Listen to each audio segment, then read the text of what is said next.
শুভ সন্ধ্যা, সবাইকে নমস্কার। আজকে আমি রান্না করব নিরামিষ কচু শাক, ছোলা দিয়ে কচু শাক। এই কচু শাক খেতে গরম ভাতে খুবই ভালো লাগবে। এমনি কালো কচু শাক খেতে আরও বেশি স্বাদ হয়। কচু শাকও অনেক রকম হয়, সবুজ সবুজ থেকে কালো কচু শাকটা খেতে ভালো। এই কচু শাকটা প্রথমে কেটে নেবো, ভালো করে এরকমভাবে কেটে নেবো, ছাড়িয়ে কেটে নিতে হবে। এটা সাবধানে কাটবেন, হাত চুলকাতে পারে। এটাকে সেদ্ধ করবো। কচু শাকটা আমি সেদ্ধ করার জন্য অল্প জল নিয়েছি। এর মধ্যে কচু শাকটা দিয়ে দিয়েছি। কচু শাক দিয়ে জল বেরোবে, অল্প জল দিয়েছি, এরপর অনেকটা জল বেরিয়ে পড়বে, কিন্তু বেশি জল দেওয়ার দরকার থাকবে না। কতগুলো কচু শাক দিয়েছি, কিন্তু রান্না করতে গেলে কমে গিয়ে একটুখানি কমে অল্প অল্প হয়ে যাবে। যে জলগুলো বেরিয়ে আসবে তখন অল্প হয়ে যাবে। এবার ঢাকনা দিয়ে আমি চাপাতি সিদ্ধ করতে বসিয়ে দিলাম। সামান্য নুন দিয়ে দেবেন। ছোলাগুলোকে আমি আগের দিনকে ভিজিয়ে রেখেছি। তো এর মধ্যে কত জল বেরিয়ে গেছে। বেশ খানিকক্ষণ সিদ্ধ হতে টাইম লাগে, আর যতক্ষণ জল বেরোবে জলগুলোকে ফেলে দেবেন। অনেক জল বেরোবে এর মধ্যে, আস্তে আস্তে সিদ্ধ হতে তো অনেকটা জল বেরিয়ে আসবে। যতক্ষণ ভালো মতো গলে যায় ততক্ষণ নাড়াচাড়া দিয়ে থাকবেন। এবং কত জল ভেজে আমি ছাঁকনি দিয়ে আমি ছেঁকে দিয়েছি জলটা। এই কালো কচু শাক খেতে খুবই সুস্বাদু। প্রথমে অল্প জল দিয়েছিলাম, তো তখন সিদ্ধ যে হয়েছে জলটা অনেকটা বেরিয়ে এসছে। আগেকার দিনে মা ঠাকুমারা কাঠে উঠোনে রান্না করতো, এই জলটা কেউ ফেলতো না। জলটা থাকলে খুব সুস্বাদু, আরও ভালো স্বাদ বাড়ে। আমাদের গ্যাসের মধ্যে তো করি, বেশি টাইমে আমাদের অভাব, এর আমাকে এইভাবে করতে হচ্ছে।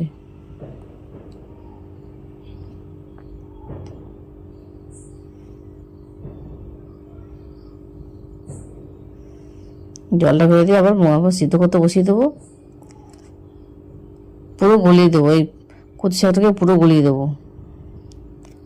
তবে আস্তে আস্তে খেতে ভালো হবে। এর মধ্যে আবার হলুদ দিয়ে দিলাম, আমি সামান্য নুন দিয়ে দিলাম, যাতে আরটু ভালো মতো মজে যায়। ছোলাটা আমার কাঁচা ছিল, ছোলাটা এর মধ্যে ভাপে সিদ্ধ হয়ে যাবে। ছোলাটা দিয়ে দিলাম।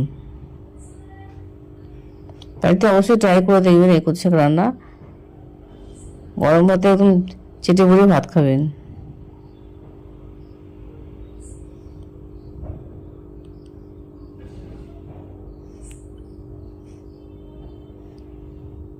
যারা রান্না দেখছেন অবশ্যই দেখবেন, বাড়িতে অবশ্যই ট্রাই করবেন।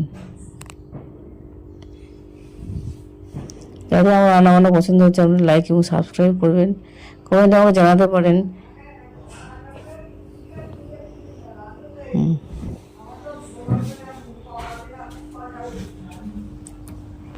নাড়াচাড়া দিয়ে ভাত আরও নরম হয়ে, যেহেতু নুন দিয়েছিলাম, নুন হলুদ দিতে আর একটু জল বেরিয়ে এসছে।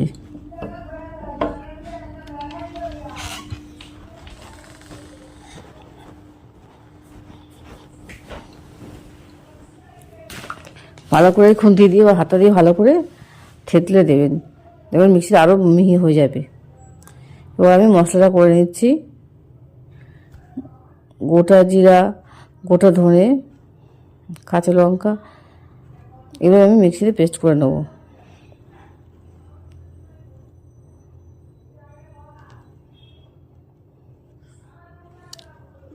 আপনারা যেমন যেই পরিমাণ ঝাল খান সেই পরিমাণ ঝাল দিয়ে দেবেন।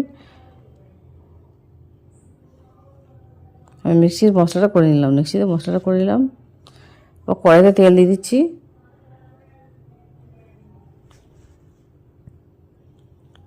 জিরা, তেজপাতা এটা ফোড়ন দিতে লাগবে, গরম মশলা এগুলো ফোড়ন দিতে লাগবে, শুকনো লঙ্কা। ফোড়নটা ভালো মতো হয়ে গেলে তবে আবার কচু সিদ্ধটা দিয়ে দেবো আমি। মশলাটা দিয়ে দিলাম। মশলাটা যাতে কাঁচা গন্ধটা না ছাড়ে, ভালো করে নাড়ি ছাড়িয়ে গন্ধটাকে ভালো মতো কষিয়ে দিতে হবে।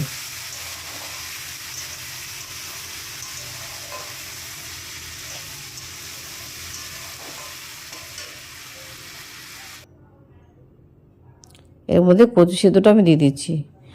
হলুদ তো আমি আগেই দিয়ে দিচ্ছি, আর পরে হলুদ দেওয়ার দরকার নেই। যারা এর মধ্যে লাল লঙ্কা দিতে চান অবশ্যই দিতে পারেন, কিন্তু কাঁচা লঙ্কাতে খেতে খেতে টেস্ট বাড়ে।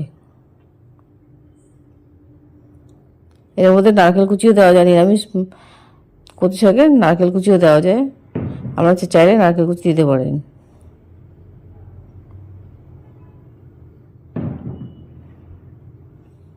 বেশ খানিকক্ষণ করে নাড়িয়ে জলটাকে শুকিয়ে নিতে হবে। তখন সিদ্ধ করার জন্য অল্প জল দিয়েছিলাম যেহেতু, তারপর একটু নুন দিয়ে দিলাম।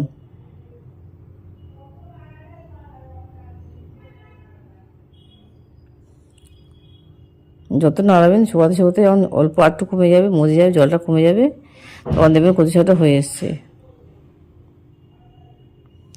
শেষের দিকে পরিমাণ মতো চিনি দিয়ে দেবো। চিনি দিলে এই স্বাদটা দ্বিগুণ হবে। যে কোনো নিরামিষ তরকারিতে আপনারা চিনি দেবে, অবশ্যই দেবেন। তাহলে তখনই বুঝতে পারবেন যে খাবারটা খুবই স্বাদে বেড়ে যাবে। এই নিরামিষ তরকারিতে চিনি অবশ্যই লাগে।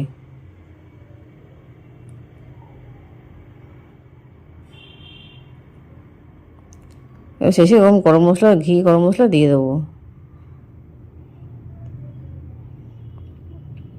গরম মশলা দিয়ে নাড়িয়ে তারপর নামিয়ে দেবো।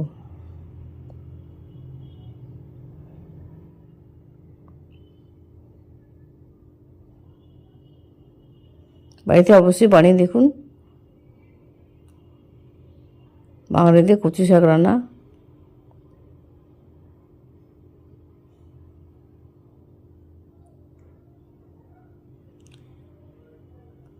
রেডি আমার কচু শাক, ছোলা দিয়ে কচু শাক রান্না।